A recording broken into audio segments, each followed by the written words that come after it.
الله وبركاته.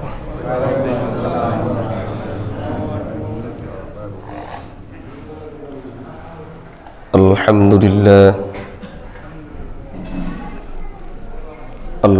لله نحمده ونستعينه ونستغفره ونؤمن به ونتوكل عليه ونعوذ بالله من شرور أنفسنا ومن سيئات أعمالنا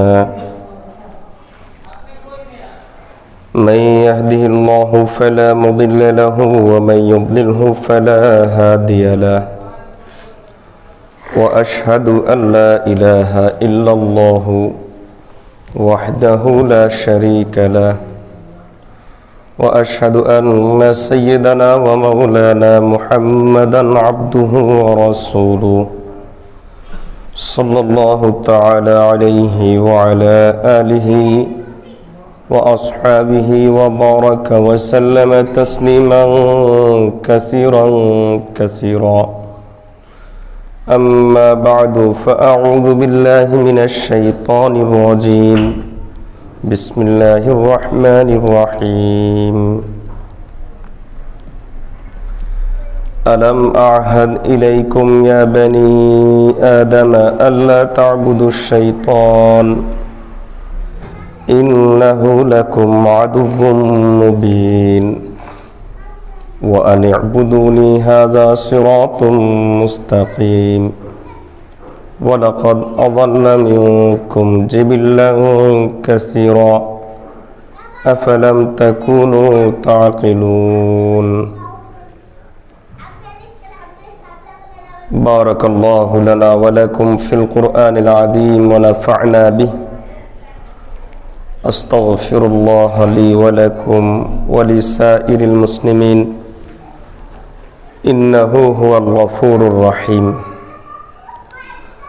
اللهم صل على سيدنا محمد وعلى آل سيدنا محمد وبارك وسلم. اللهم صل على سيدنا محمد وعلى آل سيدنا محمد وبارك وسلم. اللهم صل على سيدنا محمد وعلى آل سيدنا محمد وبارك وسلم. সমস্ত প্রশংসা আল্লাহ তাআলার জন্য, যিনি আমাদেরকে আজকেও এখানে আল্লাহর কালাম সামনে নিয়ে বসার তৌফিক দান করেছেন। আলহামদুলিল্লাহ।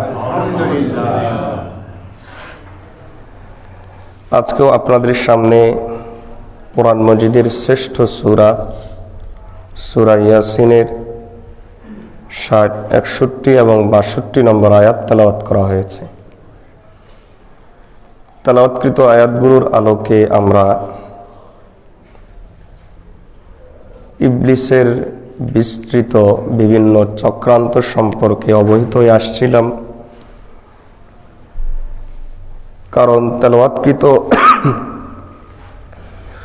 কারণ তেলাওয়াতকৃত আয়াতগুলোতে আল্লাহ তাআলা বলেছেন, আলাম আহাদ ইলাইকুম ইয়া বনি আদম, হে বনি আদম, আমি কি তোমাদেরকে বলিনি যে তোমরা লা তা'বুদুশ শাইতান, ইবলিসের ইবাদত করবে না, শয়তানের ইবাদত করবে না, কারণ সে তোমাদের প্রকাশ্য শত্রু। ওয়া আন ইবুদুনি, ইবাদত করবে আমার, এটাই হলো জান্নাতের রাস্তা, সঠিক রাস্তা, সরল রাস্তা। এরপর আল্লাহ তথ্য দিয়েছেন, ওয়ালাকাদ আযাল্লা মিনকুম জিবিল্লান কাসীরা, ইবলিস ইতিপূর্বে বহু সম্প্রদায়কে গোমরাহ করেছে, পথভ্রষ্ট করেছে। এজন্য ইবলিসের চক্রান্ত সম্পর্কে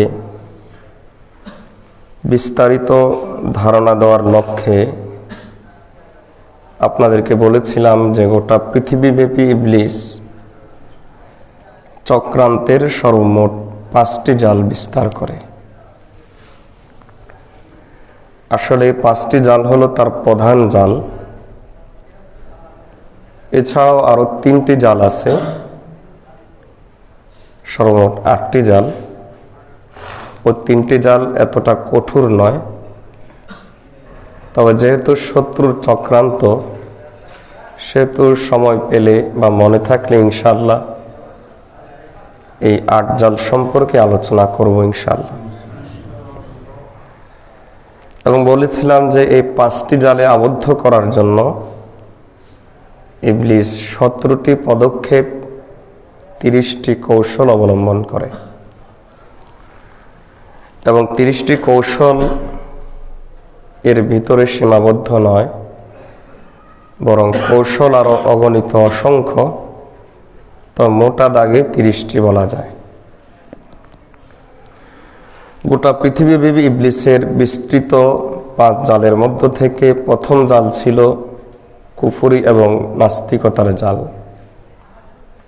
আর দ্বিতীয় জালের নাম হলো শিরকের জাল। এই দুটি সম্পর্কে আমরা একত্রে আলোচনা করেছি এভাবে যে ঈমান থেকে একজন মানুষ বের হয়ে যাওয়ার 21টি কারণ, 21 কারণে একজন ঈমানদারের ঈমান বিলুপ্ত হতে পারে এবং তার পরিচয় বেঈমান কাফের হয়ে যায়। সেই 21টি কারণ, 21টি কারণের কোনো একটি কারণ কোনো ব্যক্তির মাঝে পাওয়া যাওয়া, এর অর্থ হলো ইবলিসের কুফরি কিংবা শিরিকের জালে আবদ্ধ হওয়া। এ লক্ষ্যে আলহামদুলিল্লাহ আমরা গত সপ্তাহে 21 জাল সম্পর্কে সবিস্তারে আলোচনা শুনেছি। আল্লাহ আমাদের ঈমানকে হেফাজত করুন। গোটা পৃথিবীব্যাপী ইবলিস যে 5টি জাল বিস্তার করেছে, তার মধ্য থেকে দ্বিতীয় জাল, ইবলিসের বিস্তৃত দ্বিতীয় জালের নাম হলো বেদাতের জাল। তৃতীয় জাল, ইবলিসের বিস্তৃত তৃতীয় জালের নাম হলো আকীদাগত বেদাতের জাল। এবং ইবলিসের বিস্তৃত চতুর্থ জালের নাম হলো আমলগত বেদাতের জাল। বেদাতের সম্পর্ক আকীদার সাথে হতে পারে, আবার বেদাতের সম্পর্ক আমলের সাথে হতে পারে। এই দুটা সম্পর্কে একসাথে আলোচনা করব ইনশাআল্লাহ। এই জালটা ইবলিসের কাছে কতটা প্রিয়, হযরত সুফিয়ান সাওরী রাহমাতুল্লাহ আলাইহি বলেন, আল বিদআতু আহাব্বু ইলা ইবলিস মিনাল মাসিয়াতি। কবিরা গুনার চাইতে প্রিয় জালের নাম হলো ইবলিসের কাছে বেদাতের জাল। কবিরা গুনাহ মানে যেমন সুদ খাওয়া, ঘুষ খাওয়া, ব্যভিচার করা, মিথ্যা বলা, ধোঁকাবাজি করা, চুরি করা, ডাকাতি করা, জুলুম করা, অত্যাচার করা, এই সবগুলো হলো কবিরা গুনাহ। এবার চিন্তা করে দেখেন, জিনা, ব্যভিচার, চুরি, ডাকাতি, এই সমস্ত অপরাধের চাইতে বড় অপরাধের নাম হলো বেদাতের অপরাধ। কত বড় অপরাধ এটি! এবং বিস্ময়কর ব্যাপার হলো,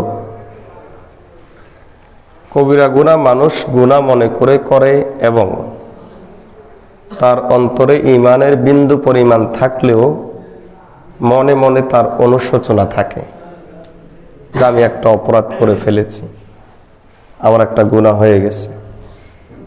পক্ষান্তরে বেদাত মানুষ গুনাহ মনে করে করে না, বেদাত মানুষ ইবাদত মনে করে করে। এজন্য আমরা আল্লাহর কাছে দোয়া করি, আল্লাহ যেন আমাদেরকে এই শক্ত গুনাহ থেকে, বেদাত থেকে বেঁচে থাকার তৌফিক দান করেন। বেদাত সম্পর্কে মোটামুটি ধারণা দেওয়ার লক্ষ্যে প্রথমত আমরা বেদাতের পরিচয় জানব, দ্বিতীয়ত বেদাত চেনার কৌশল জানব, তৃতীয়ত বেদাত সম্পর্কে নবীজি সাল্লাল্লাহু আলাইহি ওয়াসাল্লামের যে সকল সতর্কবাণী রয়েছে সেই সতর্কবাণীগুলোর মধ্য থেকে কিছু সতর্কবাণী জানব। চতুর্থত, বেদাতের কুফল সম্পর্কে আমরা জানব, যাতে করে এই বেদাতের বিষয়ে আমাদের অন্তরে চরম পর্যায়ের ঘৃণা তৈরি হয়। কবিরা গুনার চাইতো শক্ত গুনাহ হলো বেদাতের গুনাহ। প্রথম হলো বেদাতের পরিচয়। বেদাতের পরিচয় বলা হয় মা উহদিসা ফি দীনিল্লাহ ওয়া লাইসা লাহু আসলুন আমুন ওয়ালা আসলুন খাসুন ইয়াদুল্লু আলাইহি।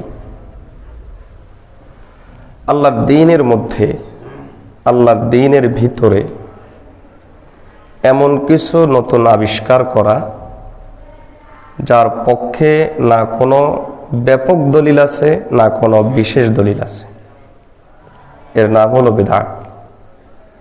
বিষয়টা একটু কঠিন হয়ে গেল, সহজ করে দিচ্ছি। যে ইবাদত হিসাবে এমন নতুন কোনো বিষয় চালু করা, নতুন কোনো বিষয় সমাজের মধ্যে, নিজের মধ্যে বাস্তবায়ন করা, আনা কি হিসাবে? ইবাদত হিসাবে। কথা এটা মনে রাখতে হবে। ইবাদত হিসাবে, কথা এটা মনে রাখতে হবে। ইবাদত হিসাবে এমন নতুন কোনো বিষয় আবিষ্কার করা যার পক্ষে শরীয়তের কোনো দলিল নাই, এর নাম হলো বেদাত। বেদাতের পরিচয় জানার পর বেদাত চেনার কৌশল আমাদের আলোচনার দ্বিতীয় অংশ, বেদাত চেনার কৌশল। বেদাত চেনার কৌশল হিসাবে উলামায়ে কেরাম দুইটা শব্দ বলেন। একটা শব্দ হলো ফিদ্দিন, আমার সাথে বলেন ফিদ্দিন। আর আরেকটা শব্দ হলো লিদ্দিন। একটা হলো ফি দিয়ে, আর একটা হলো লাম দিয়ে, লিদ্দিন। একটা হলো ইসলাম ধর্মের ভিতরে, আর একটা হলো ইসলাম ধর্মের জন্য।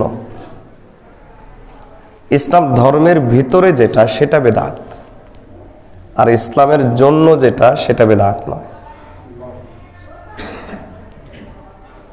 বিষয়টা উদাহরণ দিলে আপনাদের কাছে পরিষ্কার হবে। মাইকে আজান দেওয়া আলাদা সওয়াব আছে, আপনারা কেউ কি মনে করেন? না, বরং আজান দেওয়াতে সওয়াব আছে। মাইকে আজান দিলে আলাদা সওয়াব আছে, এটা কেউই মনে করে না। তাহলে মাইকে আজান কেন দেওয়া হয়? যাতে করে মুসল্লির সংখ্যা বেশি হয়, সকলের কানে কানে আজানের আওয়াজ পৌঁছে যায়। তাহলে বিষয়টা দ্বীনের ভিতরে হয় নাই, বিষয়টা হচ্ছে দ্বীন প্রচারের জন্য, দ্বীনের জন্য। সুতরাং মাইকে আজান দেওয়া এটা বেদাতের পরিচয়ের ভিতরে পড়ে না। লিদ্দিন আর ফিদ্দিন এর মধ্যে কৌশলগত ব্যবধান আছে। যেমন দ্বীন কি, দ্বীনের ভিতরে কি? নামাজ, এটা দ্বীন। রোজা দ্বীন। সুতরাং নামাজ হিসাবে এমন কোন নামাজ যদি আবিষ্কার করি যেটা না আছে কোরআনে, না আছে সুন্নাতে, অর্থাৎ ইসলামের কোনো ব্যাপক কিংবা বিশেষ দলিল নাই, তাহলে এটা হবে বেদাত। রোজা এটা দ্বীনের ভিতরে। সুতরাং রোজা হিসাবে এমন কোন রোজা যদি আবিষ্কার করি যেটার পক্ষে শরীয়তের ব্যাপক কিংবা বিশেষ দলিল নাই, তাহলে এটা হলো বেদাত। হজ এটা দ্বীনের ভিতরে। সুতরাং হজের জন্য, হজের ভিতরে এমন কোন আমল যদি আবিষ্কার করি যেটার পক্ষে শরীয়তের কোনো দলিল নাই, তাহলে এটা হবে বেদাত। অনুরূপভাবে একটা অত্যন্ত ফজিলতপূর্ণ আমলের নাম হলো জিকির। সুতরাং জিকিরের ভিতরে এমন কোন জিকির যদি আবিষ্কার করি যেটা শরীয়তে যার কোনো ব্যাপক কিংবা বিশেষ দলিল নাই, তাহলে এটা হলো বিদআত। একটা গুরুত্বপূর্ণ ইবাদতের নাম হলো দুরুদ। সুতরাং দুরুদের ভিতরে এমন কোনো জিনিস যদি আবিষ্কার করি যেটার পক্ষে শরীয়তের ব্যাপক কিংবা বিশেষ দলিল নাই, এটাই বিদআত। একটা গুরুত্বপূর্ণ ইবাদতের নাম হলো জানাজা। সুতরাং জানাজার নামাজের অংশ হিসাবে এমন কোনো নতুন বিষয় যদি আবিষ্কার করা হয় যেটা জানাজার নামাজের অংশ নয়, তাহলে এটা বিদআত। জানাজার নামাজ সুন্দর পদ্ধতিতে আদায় করার জন্য মাঠে যদি পানি থাকে, সেখানে যদি কার্পেট বিছানো হয়, তাহলে বলেন এটা কি বিদআত হবে? না, এটা বিদআত। নামাজ সুন্দরভাবে আদায় করার জন্য কাঁচা মসজিদকে যদি পাকা বানানো হয়, পাকা মসজিদে যদি আবার এসি লাগানো হয়, তাহলে এটা কি বিদআত হবে? না, কারণ এটা নামাজের ভিতরে না। রোজা ভালোভাবে যেন আদায় করা যায়, এজন্য যদি সাহারিতে উঠার জন্য নতুন কোনো ব্যবস্থা শরীয়ত সম্মতভাবে করা হয়, তাহলে এটা কি বিদআত হবে? না, এটা বিদআত হবে না।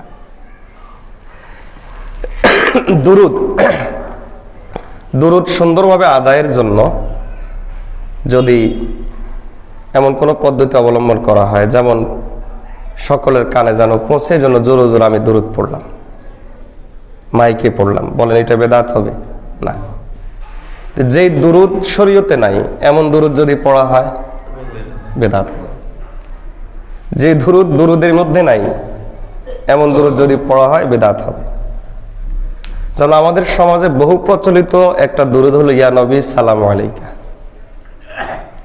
ইয়া নবী সালামু আলাইকা নামক কোন দুরুদ কিয়ামত পর্যন্ত সময় ইসলামের নির্ভরযোগ্য কোনো কিতাবে নেই, পরবর্তী বেদাতীদের কিতাবে আছে।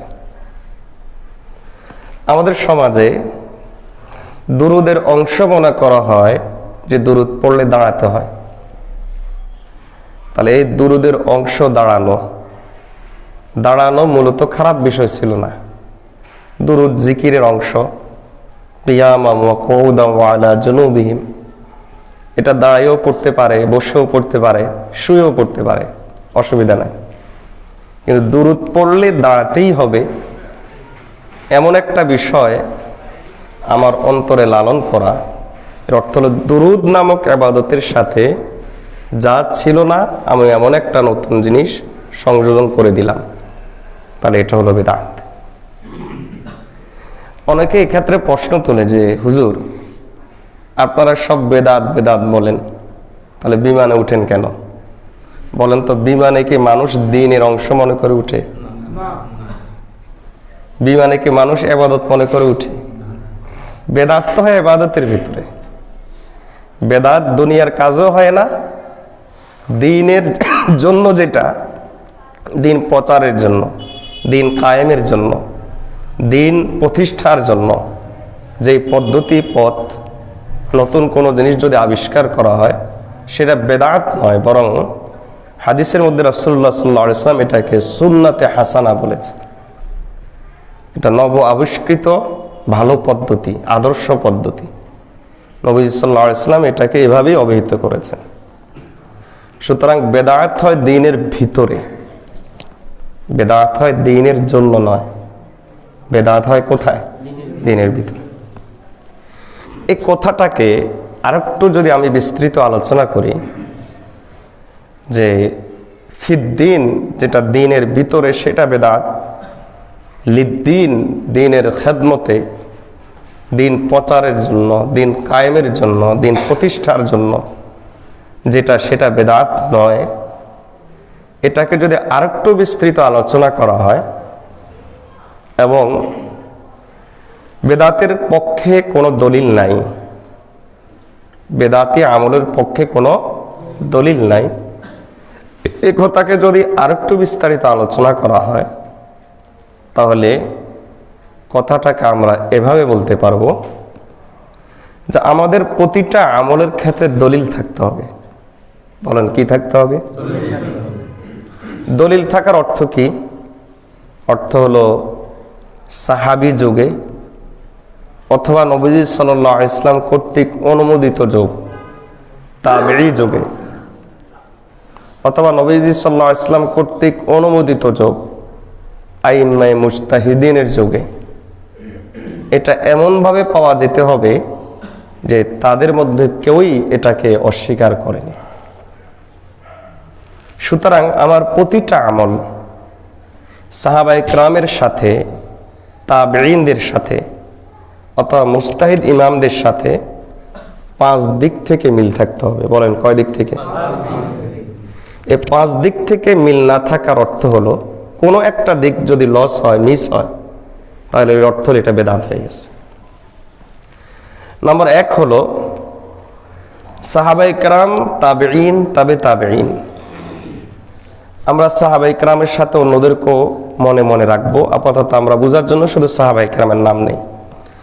সাহাবায়ে কেরামের আমলের সাথে আমার আমলের পদ্ধতির মিল থাকতে হবে। বলেন কিসে মিল থাকতে হবে? তাহলে 1 নম্বর হলো কি? পদ্ধতি। 1 নম্বর হলো পদ্ধতি।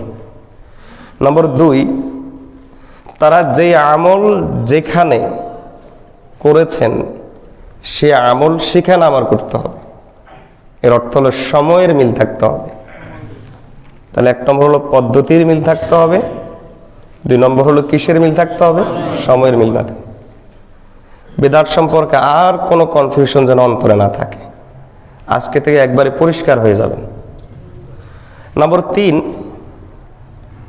সাহাবায়ে কেরাম যে আমল যে স্থানে করেছেন আমার ওই আমলটা ওই স্থানে করতে হবে। তাহলে 3 নম্বর মিল কিসে থাকতে হবে? স্থান। শুরু থেকে আসেন। 1 নম্বর পদ্ধতি, 2 নম্বর সময়, 3 নম্বর স্থান। 4 নম্বর সাহাবায়ে কেরাম যে আমল যে সংখ্যায় করেছেন আমার ওই আমলটা ওই সংখ্যায় হতে হবে। তাহলে 4 নম্বর কিসে মিল থাকতে হবে? তাহলে 1 নম্বর হলো পদ্ধতি, 2 নম্বর সময়, 3 নম্বর স্থান, 4 নম্বর সংখ্যা। 5 নম্বর সাহাবায়ে কেরাম পড়ে গেল নাকি?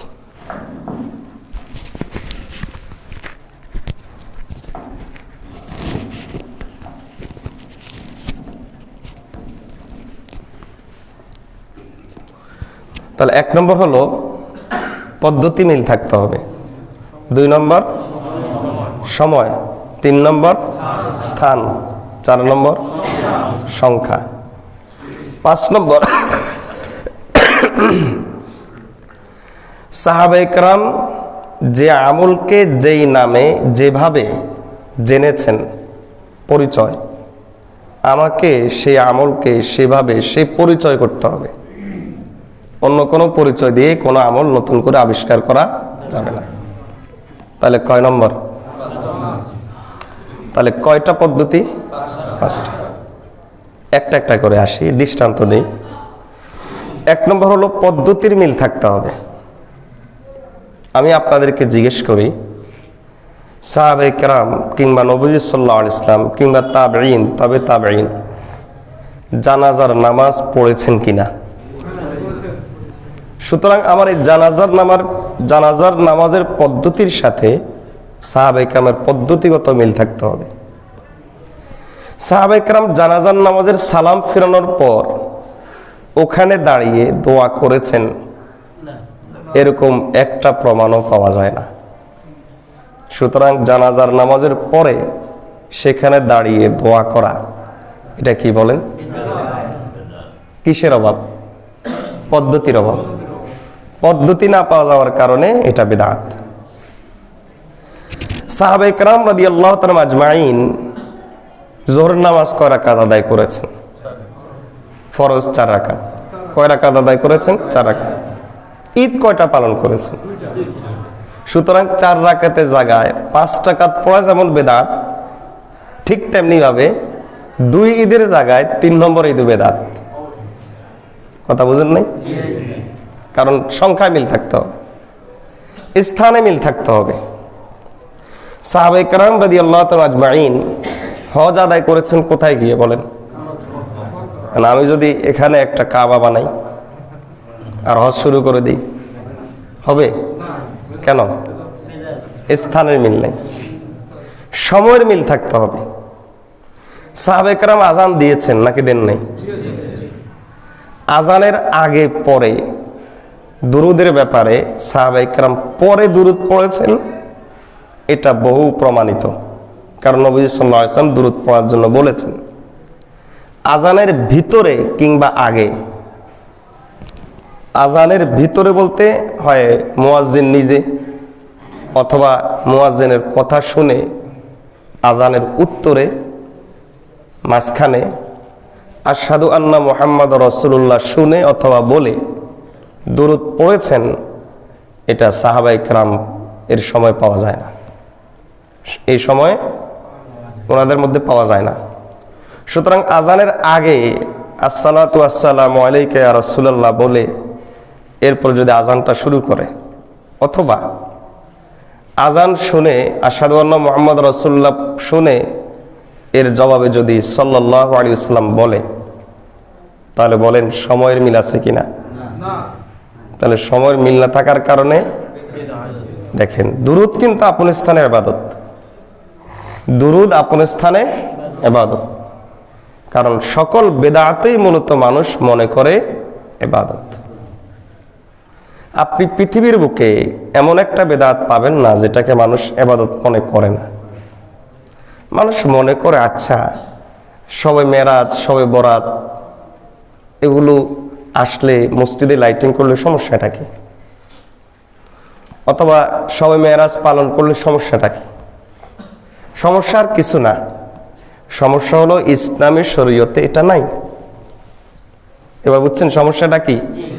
সমস্যা হলো এই সময়ে 27শে রজব এই তারিখে নবী সাল্লাল্লাহু আলাইহি ওয়াসাল্লামের সাহাবারা কিংবা তাবেঈনের জামাত কিংবা তাবে তাবেঈনের জামাত 27 রজব নামক একটা রজনী শবে মেরাজ নামক উদযাপন করেছেন, এর কোনো প্রমাণ পাওয়া যায় না।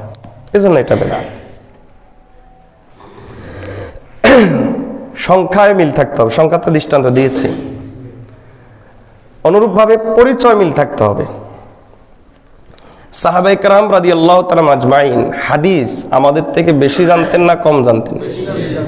বেশি জানতেন, কারণ তারা নবী সাল্লাল্লাহু আলাইহি ওয়াসাল্লামের সরাসরি সম্মোদিত জামাত। নবী সাল্লাল্লাহু আলাইহি ওয়াসাল্লামের শ্রোতা যারা ছিলেন তারা ছিলেন সাহাবায়ে কেরাম।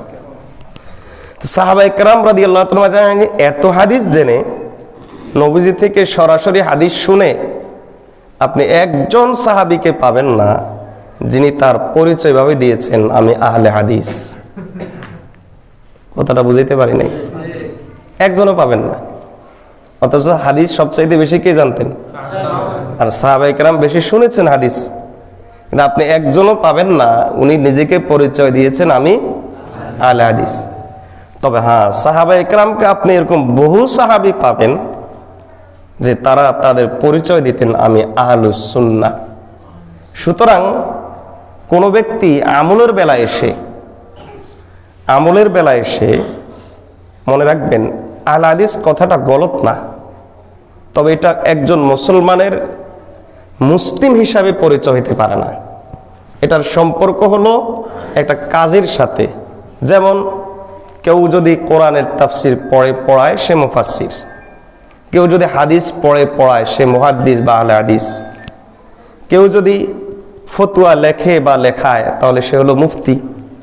তাই এটার সম্পর্ক হলো কাজের সাথে। কিসের সাথে? পেশার সাথে। এটার সম্পর্ক হলো কাজ বা পেশার সাথে। কিন্তু একজন মুসলিম নিজেকে আহলে হাদিস বলা, যেমন আমরা মুসলিম বলি, অনুরূপ আহলে হাদিস বলা, এটা একজন সাহাবীকেও পাওয়া যাবে না কিয়ামত পর্যন্ত সময়। সুতরাং একজন মুসলিম নিজেকে আহলে হাদিস পরিচয় দেওয়া, এটা কি বলেন? বিদআত। কেন? সাহাবায়ে কেরামের পরিচয়ের সাথে এই পরিচয়ের মিল নাই। বরং একজন মুসলিম নিজেকে পরিচয় দিবে কে? কি পরিচয় দিবে? আহলুস সুন্নাহ। আলী রাদিয়াল্লাহু তাআলা বলতেন আমরা আহলুস সুন্নাহ। আব্দুল্লাহ ইবনে মাসউদ রাদিয়াল্লাহু তাআলা বলেন হাসান হুসাইন রাদিয়াল্লাহু তাআলা আজমাইন, এই দুইজন সাহাবী আমরা আহলুস সুন্নাহদের চোখের শীতলতা। তাহলে ওনারা নিজেদের পরিচয় দিয়েছেন কি বলে? আহলুস সুন্নাহ। ইয়াউমা তাবয়াদু ওয়ুজুহ ওয়া তাসওয়াদু ওয়ুজুহ, এই আয়াতের তাফসীর আব্দুল্লাহ ইবনে মাসউদ রাদিয়াল্লাহু তাআলা বলেন, সেই দিন যাদের চেহারা উজ্জ্বল হবে তারা কারা? তারা হলো আমরা আহলুস সুন্নাহ। তাহলে ওনারা পরিচয় দিয়েছেন কি বলে? আহলুস সুন্নাহ। আবু মুসা আল আশআরী রাদিয়াল্লাহু তাআলা বলেন যে আমরা সাহাবায়ে কেরাম নিজেদেরকে আহলুস সুন্নাহ মনে করি। তাহলে ওনারা পরিচয় দিয়েছেন নিজেদেরকে কি বলে? আহলুস সুন্নাহ বলে। আবু বকর রাদিয়াল্লাহু তাআলা আনহু, কিংবা সবচাইতে বেশি হাদিস যিনি নকল করেছেন ওই সাহাবীর নাম আবু হুরায়রা রাদিয়াল্লাহু তাআলা আনহু। আর মহিলাদের মধ্যে আম্মা জান হযরতে আয়েশা রাদিয়াল্লাহু। আবু হুরায়রা রাদিয়াল্লাহু তাআলা আনহু আমি আহলে হাদিস বলেছেন, অথবা আয়েশা রাদিয়াল্লাহু তাআলা বলেছেন যে আমি আহলে হাদিস, এরকম কোনো প্রমাণ পাওয়া। সুতরাং আহলে হাদিস কথাটা গলত নয়, তবে একজন মুসলিম নিজেকে এভাবে পরিচয় দিবে না। হ্যাঁ, দিতে পারে যদি সে হাদিস চর্চার পেশার সাথে জড়িত থাকে, তাহলে এটা একটা পেশার সাথে সম্পৃক্ত জিনিস। আল্লাহ আমাদেরকে বুঝার তৌফিক দান করুন। আশা করি বেদাতের পরিচয় আমরা পেয়ে গেছি এবং বেদাত সম্পর্কে মোটামুটি একটা ভালো ধারণা আমরা পেয়েছি। তা আমরা প্রথমে পেলাম বেদাতের পরিচয়, দ্বিতীয়তে পেলাম বেদাত চেনার কৌশল। এবার তৃতীয়ত, বেদাত সম্পর্কে রাসূলুল্লাহ সাল্লাল্লাহু আলাইহি ওয়াসাল্লামের সতর্কবাণী। সবগুলো বলা যাবে না, কয়েকটি শোনাই। নবীজি সাল্লাল্লাহু আলাইহি ওয়াসাল্লাম এর বিখ্যাত সাহাবী হযরত জাবির রাদিয়াল্লাহু তাআলা, তিনি বর্ণনা দিচ্ছেন, কানা রাসূলুল্লাহ সাল্লাল্লাহু আলাইহি ওয়াসাল্লাম ইযা খাতাবা ইহমাররাত আইনাহু ওয়া আলা সাওতুহু ওয়াশতাদ্দা গাদাবুহু হাত্তা কাআন্নাহু মুনজিরু জাইশিন ইয়াকুলু আম্মা বা'দ ফাইন্না খায়রাল হাদিসি কিতাবুল্লাহ ওয়া খায়রাল হাদী হাদী মুহাম্মাদিন সাল্লাল্লাহু আলাইহি ওয়াসাল্লাম সুম্মা ইয়াকুলু ওয়া শাররুল উমুরি মুহদাসাতুহা ওয়া শাররুল উমুরি মুহদাসাতুহা ওয়া কুল্লু বিদআতিন দালালাহ। জাবির রাদিয়াল্লাহু তাআলা বলেন যে নবীজি সাল্লাল্লাহু আলাইহি ওয়াসাল্লাম একদিন আমাদের সামনে ভাষণ দিলেন অত্যন্ত বীরত্বের সাথে। ইহমাররাত আইনাহু, তার চোখ লাল হয়ে গেল। ওয়া আলা সাওতুহু, আওয়াজ উঁচু হয়ে গেল। এবং ওয়াশতাদ্দা গাদাবুহু, এবং তিনি গোসা করেছেন এবং গোসা একেবারে উত্তুঙ্গে আছে, এটা বোঝা গেছে। হাত্তা কাআন্নাহু মুনজিরু জাইশিন, কেমন যেন তিনি বক্তব্য দিচ্ছেন না, বরং একজন সেনাপতি, প্রধান সেনাপতি তার বাহিনীকে সতর্ক করছে। নবীজি সাল্লাল্লাহু আলাইহি ওয়াসাল্লাম কেমন যেন এমনটা করছেন, ডানে ঘোরো, বামে ঘোরো, উঠো বসো, বলে না এরকম। কেমন যেন সেনাপতি তার সেনা সৈন্যদেরকে সামনে রেখে তাদেরকে একটা আবেগী বক্তব্য দিচ্ছেন, তাদের রক্ত গরম করার মতো একটা বক্তব্য দিচ্ছেন। নবী সাল্লাল্লাহু আলাইহি ওয়াসাল্লাম সেদিন আমাদেরকে বলেছেন, আম্মা বা'দ ফাইন্না খায়রাল হাদিসি কিতাবুল্লাহ, সবচাইতে উত্তম কথা হলো আল্লাহর কিতাব, এবং ওয়া খায়রুল হাদী হাদী মুহাম্মাদিন সাল্লাল্লাহু আলাইহি ওয়াসাল্লাম, আর সবচাইতে উত্তম পথ হলো নবীজি সাল্লাল্লাহু আলাইহি ওয়াসাল্লামের পথ। এরপরে নবীজি সাল্লাল্লাহু আলাইহি ওয়াসাল্লাম আমাদেরকে বললেন, ওয়া শাররাল উমুরি মুহদাসাতুহা, সবচাইতে নিকৃষ্ট বস্তু হলো নতুন আবিষ্কার, এবং ওয়া কুল্লু বিদআতিন দালালা, প্রত্যেক নতুন আবিষ্কারই হলো গুমরাহি। বলেন তো, নবীজি সাল্লাল্লাহু আলাইহি ওয়াসাল্লাম এই যে কথাগুলো বলেছেন, তিনি কি একজন ডাক্তার হিসেবে কথাগুলো বলেছেন? না। কাজেই আমরা এই কথা বলতে পারতাম যে মেডিকেল সায়েন্সের নতুন আবিষ্কার বেদাত। ইঞ্জিনিয়ার হিসেবে কথাগুলো বলেছেন, তখন আমরা বলতে পারতাম যে ইঞ্জিনিয়ারের নতুন আবিষ্কার বেদাত। তিনি কথাগুলো বলেছেন নবী হিসাবে। আর নবী মানে কি? আমরা এসেছি, আল্লাহ আমাদেরকে পাঠিয়েছেন ইবাদত করার জন্য, আর নবীদেরকে পাঠিয়েছেন আল্লাহ ইবাদত করার পাশাপাশি ইবাদত শিক্ষা দেওয়ার জন্য। নবীদেরকে আল্লাহ কেন পাঠিয়েছেন? ইবাদত শেখানোর জন্য। কাজেই তিনি ইবাদতের পদ্ধতি হিসাবে কথাগুলো বলেছেন যে সবচাইতে নিকৃষ্ট বস্তু হলো নতুন আবিষ্কার, মানে ইবাদত হিসাবে নতুন আবিষ্কার, আর সবচাইতে নিকৃষ্ট বস্তু হলো বেদাত, নতুন আবিষ্কার, যেটা গোমরাহি, পথভ্রষ্টতা। আরেকটা হাদিস শুনেন, ইরবাদ ইবনে সারিয়া রাদিয়াল্লাহু তাআলা আনহু। আগের হাদিস বুখারী মুসলিম সহ হাদিসের বিভিন্ন কিতাবে আছে। দ্বিতীয় হাদিসটা আবু দাউদ, তিরমিজি, সুনান ইবনে মাজাহ সহ হাদিসের বিভিন্ন কিতাবে আছে। এই হাদিসটা বর্ণনা করেছেন হযরত ইরবাদ ইবনে সারিয়া রাদিয়াল্লাহু তাআলা আনহু। ইরবাদ ইবনে সারিয়া রাদিয়াল্লাহু তাআলা বলেন, ওয়াজানা রাসূলুল্লাহ সাল্লাল্লাহু আলাইহি ওয়াসাল্লাম মাউইযাতান বালিগাতান। নবী সাল্লাল্লাহু আলাইহি ওয়াসাল্লাম আমাদেরকে অত্যন্ত মর্মস্পর্শী, জ্বালাময়ী বক্তব্য দিলেন। অত্যন্ত বাগ্মিতাপূর্ণ বক্তব্য নবী সাল্লাল্লাহু আলাইহি ওয়াসাল্লাম আমাদেরকে দিলেন। ওয়াজাল্লাত মিনহা আল কুলুব, এমন বক্তব্য দিয়েছেন যে আমাদের হৃদয় নড়ে উঠেছে, আমাদের অন্তর নড়ে উঠেছে, এটা বিনর্ম হয়ে গিয়েছে। এবং ওয়াজারাফাত মিনহাল উয়ুন, আমাদের দুই চোখ থেকে ঝরঝর করে অশ্রু ঝরছিল। এমন বক্তব্য নবী সাল্লাল্লাহু আলাইহি ওয়াসাল্লাম আমাদেরকে দিলেন। এই বক্তব্য শুনে তখন আমরা বললাম যে ইয়া রাসূলুল্লাহ সাল্লাল্লাহু আলাইহি ওয়াসাল্লাম, ফাকুলনা ইয়া রাসূলুল্লাহ কাআন্নাহা মাউইযাতু মুওয়াদ্দিইন ফাআউসিনা। ইয়া রাসূলুল্লাহ সাল্লাল্লাহু আলাইহি ওয়াসাল্লাম, মনে হচ্ছে এটা আপনার শেষ বিদায়ী বক্তব্য, এই বক্তব্যটা আপনার বিদায়ী বক্তব্য মনে হচ্ছে, সুতরাং আপনি আমাদেরকে আরেকটু নসিহত করেন।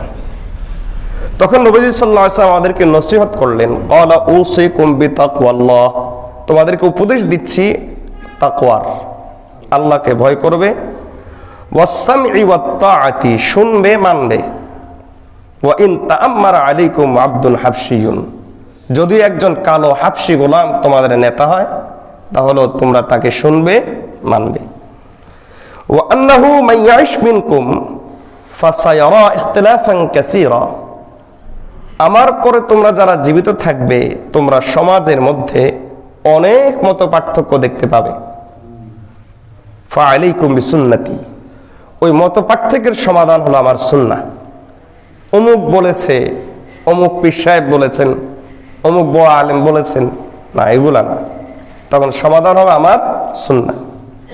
এর অর্থ এই নয় যে বড় আলেমের কথা আমি ফেলে দিব না। বড় আলেম এর অর্থ হলো তিনি সুন্নাহ থেকেই কথা বলেন। তিনি দলিল এজন্য যেহেতু তিনি সুন্নাহ থেকে কথা বলেন। যিনি সুন্নাহ থেকে কথা বলেন না তিনি কখনো দলিল হতে পারেন না। তোমরা দেখতে পাবে যে অনেক মত পার্থক্য, তখন তোমরা আমার সুন্নাহ এবং খুলাফায়ে রাশিদিনের সুন্নাহ ধরবে, এবং ধরবে এমন ভাবে উযু আলাইহা বিন নাওয়াজিস, মাড়ি দাঁত দিয়ে ভালো করে শক্ত করে আঁকড়ে ধরবে।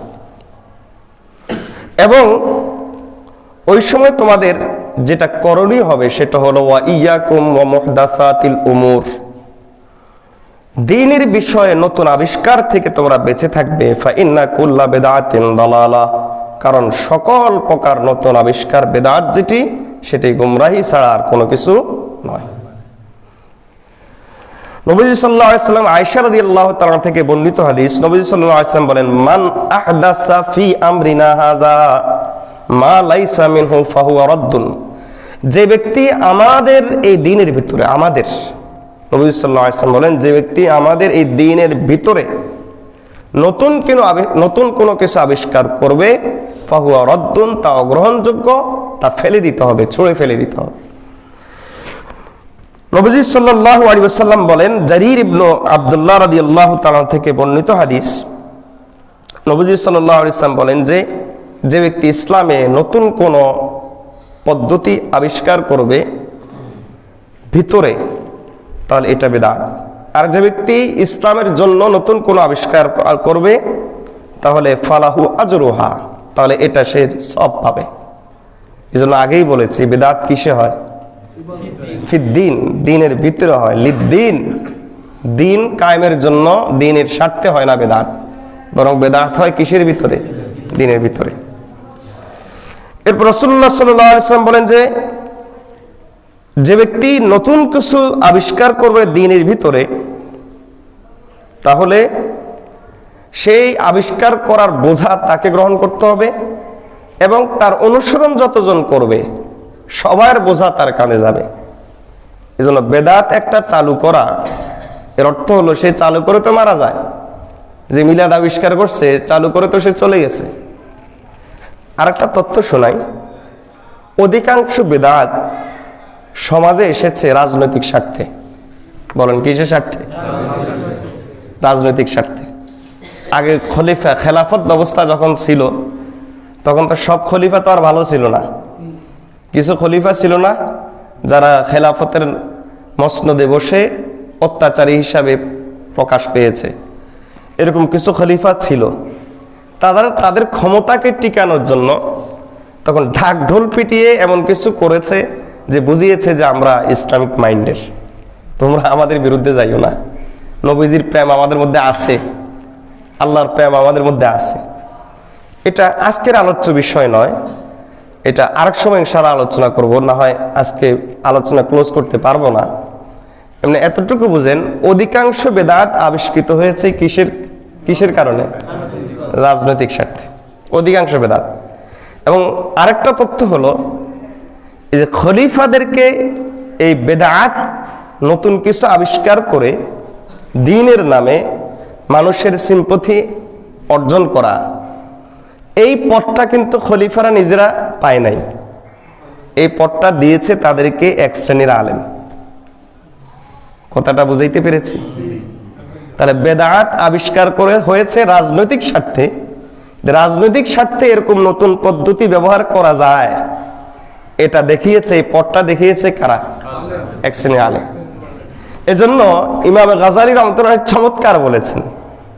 ইমাম গাজালি রহমতুল্লাহ বলেন যে দুই শ্রেণীর মানুষ সমাজে যদি ঠিক হয়ে যায় তাহলে আর সমাজে কোনো বিশৃঙ্খলা থাকে না।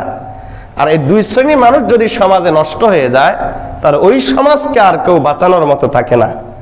একটা হলো আল উলামা, দুই নম্বর আল উমারা।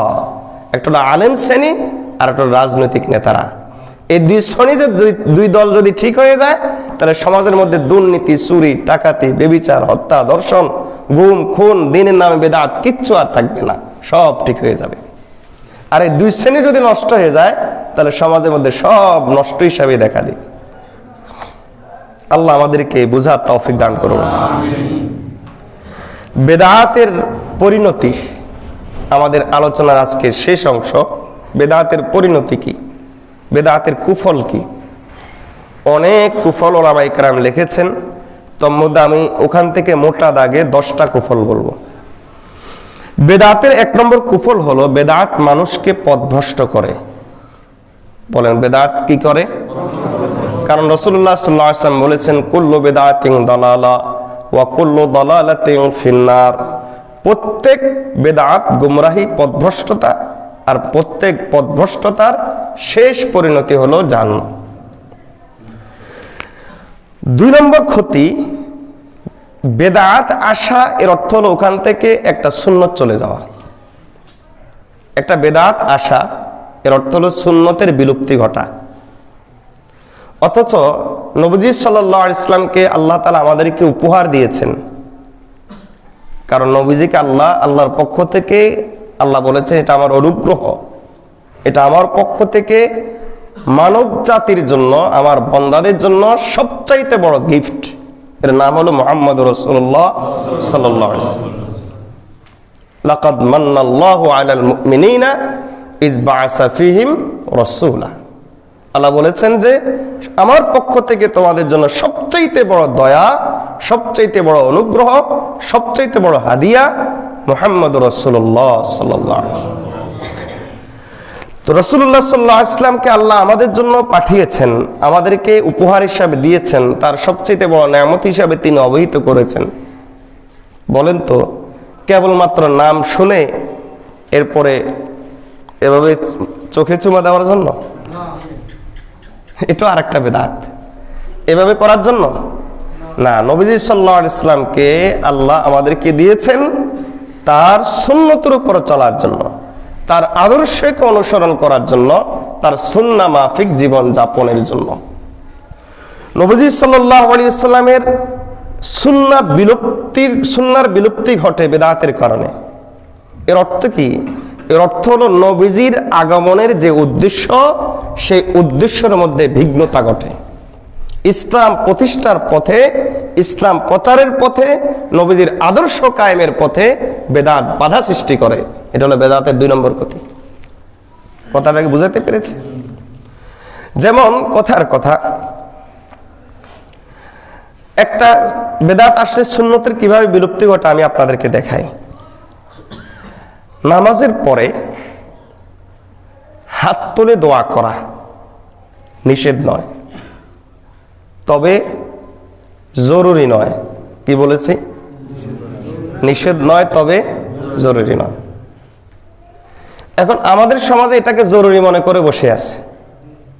বসে থাকার কারণে হচ্ছে কি জানেন? নামাজের পরে নবীজি সাল্লাল্লাহু আলাইহি ওয়াসাল্লামের বাতলানো বহু সুন্নাহ আছে না? তাসবিহ আছে, তাহলিল আছে, আয়াতুল কুরসি আছে, এই দোয়া আছে, ওই দোয়া আছে, আছে না? এখন আমরা কেউ ওগুলা পড়ি। আপনি বলতে পারেন যে হুজুর আমাদের সমাজে জরুরি মনে করে না। আমি বলবো এটা ফাও কথা। কারণ কোন ইমাম সাহেব যদি নিয়মিত এই মুনাজাতটা ছেড়ে দেয়, পরের দিন মুসল্লিরা সমালোচনা শুরু করবে, বলে হুজুর মুনাজাত ধরে না, কেমন হুজুর নিয়ে আসলো। তাহলে জরুরি মনে করি না এ দাবি সঠিক নয়। জরুরি মনে করি না এর অর্থ কি? মাসে 2 মাসে একবার আমি মুনাজাতটা দিতে পারি। কথাটাকে বুঝতে পেরেছি? জরুরি মনে করি না এর অর্থ কি? সপ্তাহে একবার 5 ওয়াক্ত নামাজের মধ্যে এক বেলা, অথবা 30 দিনের ভিতরে হয়তো একদিন আমি এই মুনাজাতটা দিতে পারি হঠাৎ করে। আর নিয়মিত দিচ্ছি এর অর্থ হলো জরুরি মনে করছি। আর এই জরুরি মনে করার কারণে হচ্ছে এটা কি? হচ্ছেটা হলো নামাজের উপর যে সুন্নাহগুলো আছে, এখন এই মুনাজাতের তালে পড়ে আয়াতুল কুরসি পড়ে না। এই আয়াতুল কুরসি যে নামাজে সালাম ফেরানোর পরে সুন্নাত, এটা কে না জানে বলেন? সবাই জানে। নবী সাল্লাল্লাহু আলাইহি ওয়াসাল্লাম বলেছেন যে যে ব্যক্তি 5 ওয়াক্ত নামাজের পরে আয়াতুল কুরসি পড়বে, তাহলে লাম ইয়ামনাহু মিন দুখুলিল জান্নাতি ইল্লা আন ইয়ামুত, জান্নাতে প্রবেশের ক্ষেত্রে মৃত্যু ছাড়া আর কোনো বাধা নাই। এত বড় একটা ফজিলত থেকে বঞ্চিত হচ্ছি শুধু আল্লাহুম্মা আমিনের জন্য। তাহলে একটা বেদাত ঢুকা এর অর্থ হলো বহু সুন্নাত বিদায় নাও। আমি কথাটা বুঝাতে পেরেছি? বিপদে পড়লে আপনি দোয়া চাইতে পারেন, নিষেধ নয়। এবং এর জন্য আপনি যদি কোনো আমল করেন তাও নিষেধ নয়। তবে বিপদে পড়লে মূল কাজটা কি? মূল কাজ হলো 2টা। বলেন কয়টা? 2টা। একটা হলো সালাতুল হাজত পড়া। কানা রাসূলুল্লাহ সাল্লাল্লাহু আলাইহি ওয়াসাল্লাম ইজা ফাজাহুল আমরু কামা ফাসাল্লা। নবীজি সাল্লাল্লাহু আলাইহি ওয়াসাল্লাম যখন কোনো বিপদে পড়তেন নামাজে দাঁড়িয়ে যেতেন, পেরেশান হতেন নামাজে দাঁড়িয়ে যেতেন। তাহলে একটা সুন্নাহ হলো কি? নামাজে দাঁড়ানো। আর আরেকটা সুন্নাহ হলো, জাযাকাল্লাহ, আরেকটা সুন্নাহ হলো বিপদে পড়লে নবীজি সাল্লাল্লাহু আলাইহি ওয়াসাল্লামের শিখানো দোয়াগুলো পড়া, অথবা নিজে নিজে নিজের ভাষায় নিজের মন মতো করে দোয়া করা। বিপদে পড়লে আরেকজনের কাছে দোয়া চাওয়া নিষেধ নয়। বিপদে পড়লে একটা খতম দেওয়া নিষেধ নয়। কিন্তু আমাদের সমাজে এটাকে বিপদে পড়লে এটাকে অংশ মনে করে বসে আছে, যার কারণে এখন বিপদে পড়লে মনে করে যে সুবহানাল্লাহ ইলাহা ইল্লা আনতা সুবহানাকা ইন্নী কুনতু মিনাজ জালিমিন, অনেকে বসতে হবে, কিছু দানা নিতে হবে আর টানতে হবে। কথাটাকে বুঝাতে পেরেছি? বলেন তো এটা কি নিষেধ ছিল? নিষেধ ছিল না, কিন্তু এটা জরুরি মনে করার কারণে বেদাত হয়ে গেছে। বেদাত হয়ে যাওয়ার কারণে কি সুন্নাহগুলো বিদায় নিছে। বিপদে পড়লে যে আল্লাহর কাছে নামাজের জন্য দাঁড়াতে হবে, আর আল্লাহ তো বিপদ দেন এই জন্য যে তুমি আল্লাহর সাথে সম্পর্ক করো। আল্লাহ বিপদ এই জন্য দেন নাই যে হুজুর ডাকবা 2000 টাকা খরচ করবো একটা খতম পড়াই দিবা। আল্লাহ বিপদ এই জন্য দেন নাই। আল্লাহ বিপদ দিয়েছেন তোমার সম্পর্ক আল্লাহর সাথে যেন তৈরি হয়। এই জন্য নামাজ পড়ো, সদকা করো, দোয়া করো, কান্নাকাটি করো। আল্লাহ দিয়েছেন আহ করার জন্য, আর আমি ডাকি হুজুরের পেট ভরার জন্য। তাহলে বলেন তো এটা কি বেদাত হয় না? তো একটা বেদাত ঢুকা এর অর্থ হলো একটা সুন্নাহ বিদায় নেওয়া। একটা বেদাত ঢুকা এর অর্থ হলো সমাজ থেকে একটা সুন্নাত চলে যাওয়া। জানাজার নামাজের পরে হাত তুলে মোনাজাত করা বেদাত। এই বেদাতটা ঢুকার কারণ হয়েছে কি, এখন মনে করে যে মোনাজাত তো হয়ে গেছে, আর তো কোনো কাজ নাই। এরপরে যে জানাজার পিছনে পিছনে চলা, কবর পর্যন্ত যাওয়া, নবী সাল্লাল্লাহু আলাইহি ওয়াসাল্লাম বলেছেন যে বহু সওয়াব আছে, উহুদ পাহাড় পরিমাণ সওয়াব। তো এই যে এইগুলো করা, এগুলো আমরা এখন মনে করি না। কেন? মোনাজাত হয়ে গেছে তো সব শেষ, আর কি আছে? এই জন্য কোনো কিছুকে আর ওগুলাকে, ওই সুন্নতগুলোকে আর আমরা দরকার মনে করি না। কারণ আমাদের সমাজের মানসিকতা, আমাদের একটা মানসিকতা হলো মোনাজাত মানে সব শেষ, আর কোনো কাজ নাই। তাহলে এই যে একটা সুন্নত ঢুকা এর অর্থ হলো, একটা বেদাত ঢুকা এর অর্থ হলো ওখান থেকে সুন্নত দেন। সুতরাং বেদাত মানে হলো নবীজি সাল্লাল্লাহু আলাইহি ওয়াসাল্লামের সুন্নতের পথে বিঘ্নতা ঘটানো। আর নবী সাল্লাল্লাহু আলাইহি ওয়াসাল্লামের সুন্নতের পথে বিঘ্নতা ঘটানোর অর্থ হলো ইসলাম আল্লাহ যে জন্য দিয়েছেন সেই উদ্দেশ্যকে আঘাত করা। ইসলাম আল্লাহ যে জন্য দিয়েছেন সেই উদ্দেশ্যের মধ্যে বিঘ্নতা ঘটানো। সুতরাং বেদাত মানেই হলো মাকাসিদে শরঈয়া, ইসলামী শরীয়তের মূল উদ্দেশ্য, লক্ষ্য, বস্তুর পথে বাধা সৃষ্টি করা। এটা হলো বেদাতের কয় নম্বর কুফল? 2 নম্বর। সংক্ষেপে বলে দিচ্ছি, আর 10 মিনিটে শেষ করে দেব ইনশাআল্লাহ। 10 মিনিট লাগবে না ইনশাআল্লাহ।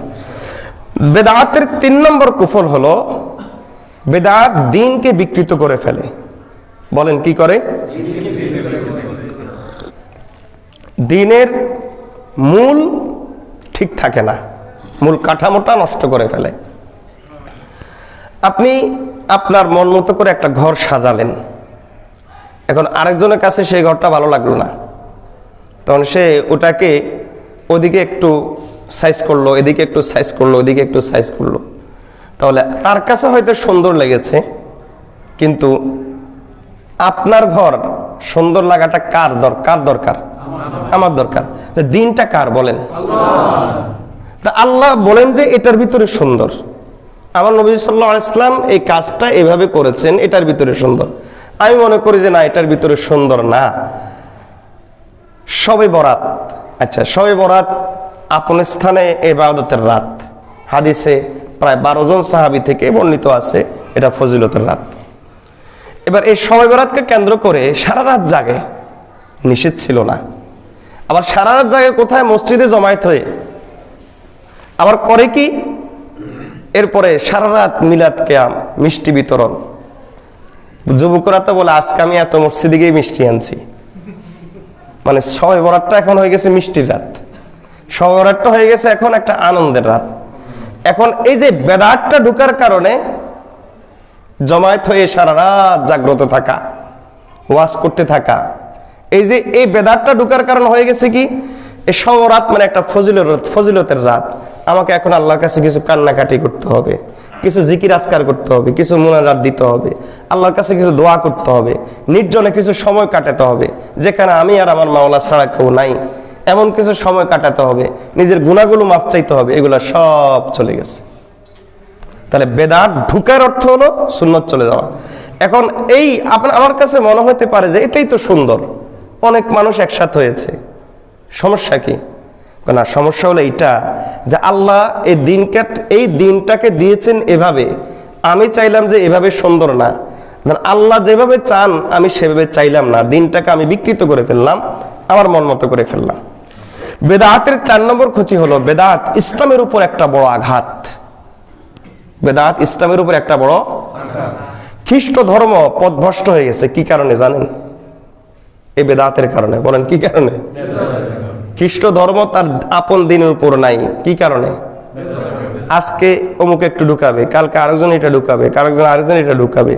একটা ঢুকানোর অর্থ হলো একটা সুন্নত যাওয়া, একটা ঢুকানোর অর্থ হলো একটা সুন্নত।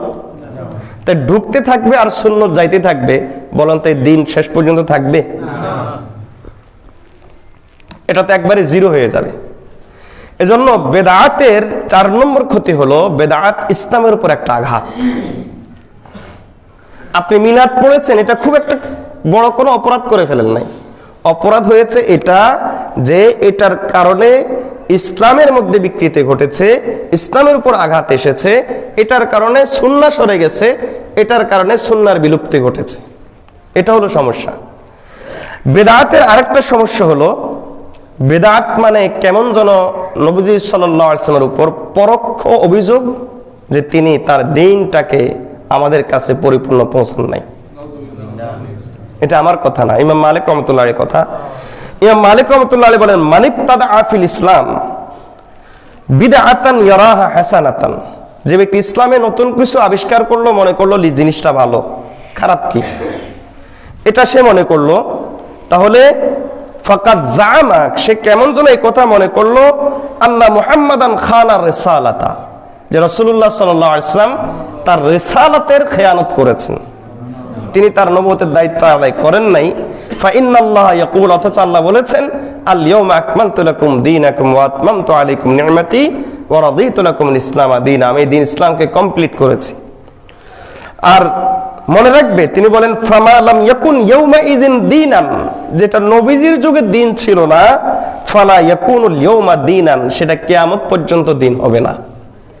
যেটা নবীজির যুগে দিন সেটাই দিন, আর যেটা নবীজির যুগে দিন ছিল না সেটা কিয়ামত পর্যন্ত দিন হবে না। 6 নম্বর ক্ষতি, বেদাত উম্মতকে বিভক্ত করে। হুজুর আপনারা এত মারামারি করেন কেন? বলেন তো, মারামারি কি আসলে যারা হকের উপর থাকে তারা করে? সৃষ্টিটা করেটা কে? ঝগড়াটা সৃষ্টি করে কে? আচ্ছা, যেটা দিনে ছিল সেটা করলে কোনো ঝগড়াঝাটি হইতো? তো নতুন কিছু আবিষ্কার করার কারণেই তো ঝগড়াঝাটি হচ্ছে। তাহলে এই দ্বীনের মধ্যে বিভক্তি সৃষ্টি করে বেদাত। বেদাত এর আরেকটা বড় ক্ষতি হলো যে বেদাত কোরআন সুন্নাহর অগ্রগতিকে দমিয়ে দেয়। বেদাত কোরআন সুন্নাহর অগ্রগতিকে দমিয়ে দেয়। কারণ বেদাতীদেরকে দেখবেন, তাদেরকে সামনে যদি কোরআন সুন্নাহ আনা হয় তখন তারা বলে কি, না আমার পেশাব করছে, বুঝুন নাই? কোরআন সুন্নাহ আনা হলে না এটা মানা যাবে না, আর আমার বাপ দাদা করছে, তোমরা বেশি বুঝো নাকি? তাহলে কোরআন সুন্নাহর যে অগ্রগতি এটাকে দমিয়ে দিচ্ছে কে? বেদাত। আর বেদাতের আরেকটা বড় ক্ষতি, কয় নম্বর গেল? 6 নম্বর গেছে, 7 নম্বর গেছে, 8 নম্বর। বেদাতের আরেকটা বড় ক্ষতি হলো বেদাতির তওবার সুযোগ হয় না। এটা হাদিসের মধ্যে আছে, ইন্নাল্লাহা হাজাবাত তাওবাতা আন কুল্লি সাহিবি বিদআতিন হাত্তা ইয়াদআ বিদআতাহু। নবীজি সাল্লাল্লাহু আলাইহি ওয়াসাল্লাম বলেন, প্রত্যেক বেদাতির চোখের সামনে বেদাতের কারণে একটা পর্দা ঝুলিয়ে দেওয়া হয় তওবা থেকে, ফলে সে তওবা করতে পারে না যতক্ষণ পর্যন্ত সে বেদাতটা না ছাড়ে। কেন? কারণ কবিরা গুনাহ যে করে সে তো গুনাহ মনে করে, এজন্য তার তওবা নসিব হয়। আর বেদাত যে করে সে তো এটা ইবাদত মনে করে, তাহলে তওবা কি জন্য করবে? তাতে তওবা চিন্তাই আসে না, বরং সে বেদাতের জন্য জিহাদ ঘোষণা দিবে, বেদাতের জন্য রক্তারক্তির ঘোষণা দিবে, মেরে ফেলার ঘোষণা দিবে। কিন্তু দেখবেন যে বেদাতি যারা কাজের জায়গাতে রক্তের কথা বলবে না। নবীজির ইজ্জতের উপর আঘাত আসছে, একটা বেদাতিকে দেখছেন কোনো কথা বলতে? যতগুলা সুন্নি দাবি করছে বেদাতি, একটাকে দেখছেন যে কোনো কথা বলতে? কিন্তু আপনি আমরা দয়াল নবীর জন্য জান দিব, প্রাণ দিব, এগুলা শুধুমাত্র মিলাদ কিয়াম এগুলোর ভিতরে সীমাবদ্ধ। আল্লাহ তাআলা এই সমস্ত বেদাতের গুমরাহি থেকে আমাদেরকে হেফাজত করুন। বেদাতের আরেকটা ক্ষতি হলো বেদাতি নবীদের শাফাআত পাবে না। বেদাতে কি পাবে না? 9 নম্বর ক্ষতি। কারণ হাদিসের মধ্যে এসেছে, রাসূলুল্লাহ সাল্লাল্লাহু আলাইহি ওয়াসাল্লাম বলেন যে বেদাতি নবীজি সাল্লাল্লাহু আলাইহি ওয়াসাল্লামের হাউজে কাউসারের পানি পাবে না, শাফাআত না। নবীজি সাল্লাল্লাহু আলাইহি ওয়াসাল্লামের হাউজে কাউসারের পানি পাবে না। কারণ হাদিস মধ্যে এসেছে, নবীজি সাল্লাল্লাহু আলাইহি ওয়াসাল্লাম বলেন, কিছু লোক হাউজে কাউসারের পানির জন্য আমার দিকে আসতে থাকবে, আমি তাদেরকে চিনব, তারা আমাকে চিনবে।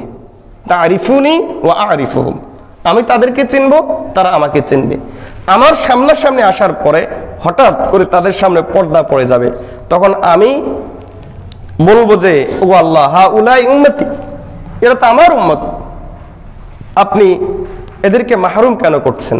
তখন আমাকে বলা হবে যে, আপনি জানেন না যে আপনি চলে যাওয়ার পর দুনিয়া থেকে এরা আপনার দিন নিয়ে কি চিনিমিনি খেলছে।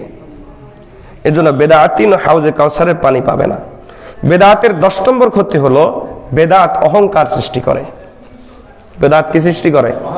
অহংকার সৃষ্টি করে। দেখবেন বেদাতি বেদাতের উপর তার খুব অহংকার, তা সে সারা জীবন যদি আপনার তাহাজ্জুদ নামাজ পড়ে এটা নিয়ে তার এত গৌরব নাই, কিন্তু একটা মিলাদে যদি দাঁড়াইতে পারে তাহলে তার যে অহংকার, যে গৌরব এবং তার মুখের মধ্যে যে উৎফুল্ল, যে খুশি ভাব দেখা যায়, কিন্তু সারা জীবন যদি সে তাহাজ্জুদ পড়ে এত খুশি তার মধ্যে পাওয়া যাবে না।